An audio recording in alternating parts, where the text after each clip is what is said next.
এনসিপির প্রতি আমাদের এক্সপেকটেশন কি আমরা তৈরি করেছি? না, ওনারা তৈরি করেছেন। এই যে নতুন বন্দোবস্তের আলাপ আসলো, আমার এলাকায় সবচেয়ে খারাপ এবং ভাঙা বাড়িটা আমার, পাবলিকলি বলেছেন এরকম মানুষজন আছে। তারও পরবর্তীতে যে হলফনামা দেখা গেছে, তিনি তার বাবার চাইতে ধনী, মানে তার বাবাও নির্বাচন করছেন, বাবাও মানে হলফনামা দিয়েছেন, তিনি তার বাবা চাইতে ধনী। তো এই ঘটনাগুলো আছে, এই প্রশ্নগুলোর জবাবদিহিতা আমাদের আসলে চাইতে হবে। আর আমি আবার একটা কথা একটু বলেও রাখি, বিশেষ করে এনসিপিকে আমরা বেশি প্রশ্ন করছি, কারো মনে হতে পারে যে এটা কেন করছি, এটার একটা কারণ আছে। এনসিপির প্রতি আমাদের এক্সপেকটেশন কি আমরা তৈরি করেছি? না, ওনারা তৈরি করেছেন। এই যে নতুন বন্দোবস্তের আলাপ আসলো, নতুন বাংলাদেশ, নতুন বন্দোবস্ত, আপনি বলছেন আপনি আগের রাজনৈতিক দলের মতো হবেন না। আপনি কিন্তু বিএনপিকে সমালোচনা করছেন এবং যৌক্তিকভাবে। বিএনপির বহু মানুষ নানা রকম অনিয়ম দুর্নীতির সাথে 5 আগস্টের পরেও জড়িত হয়েছে। বিএনপি নিজেই তো করেছেন। তো এখন যখন বিশেষ করে আপনি দুর্নীতির পয়েন্টে করেন কাউকে সমালোচনা, আপনি সেই জায়গায় বেশি প্রশ্নের মুখোমুখি হবেন। একই কথা জামাতের ক্ষেত্রে প্রযোজ্য।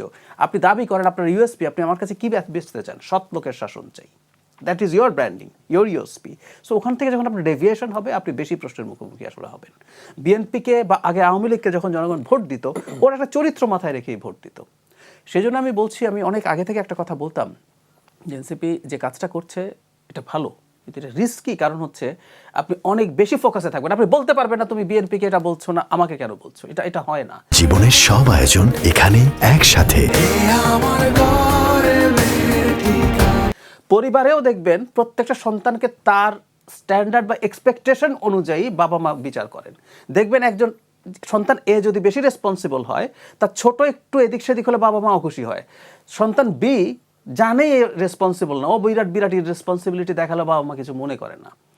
তো প্রত্যেকে তার যে পারসেপশন আছে সেটা অনুযায়ী মানুষ তাকে ইভ্যালুয়েট করবে। এক সময় হলফনামার নিয়ম ছিল না, এটা শুরু হয়েছে 2008 সালে নির্বাচনে, ওই 1/11 সরকারের সময় আরপিওতে ইনক্লুডেড হয়েছে।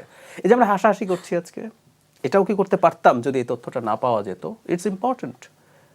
এবং এটার ইম্প্যাক্ট তৈরি হচ্ছে আস্তে আস্তে। এতদিন শেখ হাসিনার সময় হাসাহাসি হচ্ছে, উনি পাত্তা দেন নাই কারণ ওনার ভোট লাগতো না।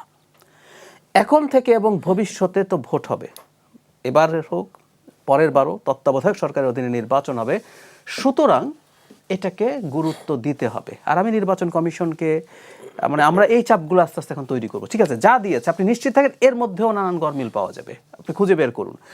নির্বাচন কমিশনের এই প্রবণতা থাকতে হবে, কয়েকটা অন্তত তারা যাচাই বাছাই করবেন, করে এগুলো কিন্তু ফৌজদারি অপরাধ। আপনি শপথ করে এই তথ্যগুলো দিচ্ছেন, হলফ করে বলছেন, জুডিশিয়াল স্ট্যাম্পে তথ্য দিচ্ছেন।